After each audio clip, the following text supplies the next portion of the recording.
We've been seeing reports for some time now that your arrest is likely imminent. What's the latest you're hearing? Well, Ian, there are 180 cases against me.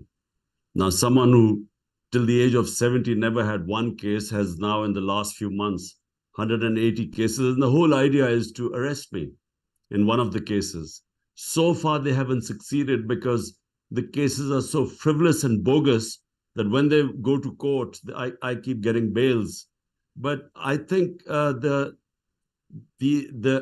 government's term ends on the 12th of August. So the whole idea is that I should be in jail when the election start. The elections are in October. So this is why, all these attempts to arrest me and get me out of the race are going on. And so, what do you think the timing is likely to be? Sometime before the end of the government's term, but do you think an arrest may come in the next few hours or few days? What do you know about that? Well, I have to go from one court case to another almost on a daily basis. I have police inquiries, so most of my time is spent on this. But they are now, the number of cases are increasing. They've got certain judges in certain places which indicate that they are getting desperate. And plus, they've got now military courts. They've set up military courts. I think that within the next 2 weeks, I expect to be behind bars. It is impossible for us in Canada to really assess the legitimacy of these charges. And so, I've read people in Pakistan have, some say these charges are frivolous and politically motivated. Some people say that some of them at least deserve to be tested in court. You clearly feel they're frivolous and politically motivated. So how confident are you in the legitimacy of the court system to handle these cases? Well, in the past, Ian, let me just tell you that in the past, whenever we've had a government falling and the prime minister goes into the opposition, normally they leave the country. I mean, the two prime ministers, Benazir Bhutto and Nawaz Sharif, the moment they were out of power, they left the country two times. So this is the only time that the ex-prime minister is not leaving the country. And it's because I believe that whenever these cases go on trial, I'll be proved right. I mean, these are bogus cases.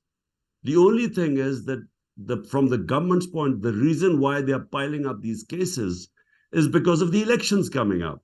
And what they hope is that they would get a conviction in one of the cases, and I will go into appeal to the Supreme Court. But meanwhile, the elections will be over and I would be disqualified for the elections. So this is why this whole exercise is going on.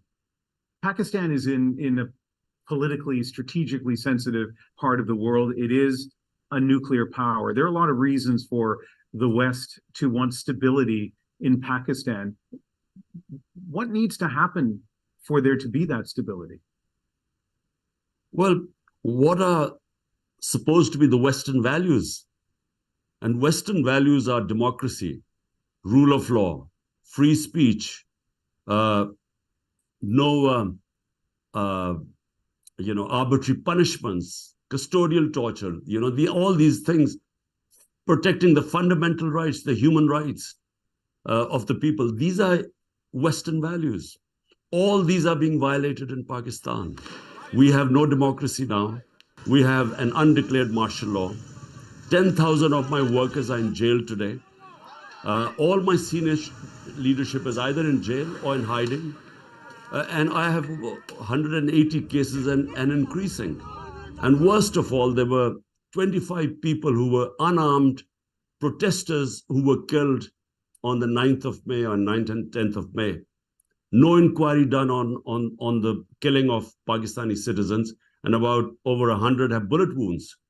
Now, this victimization that is going on, what we expect from the Western countries is to talk about these values.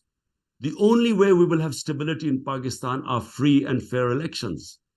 And unfortunately, all this effort right now going on by basically the establishment is not to have free and fair elections. so that the biggest party, which has over 70% approval rate in the country today, that party is now trying to dismantle it. So you won't have free and fair elections. And if you don't have free and fair elections, you won't have political stability.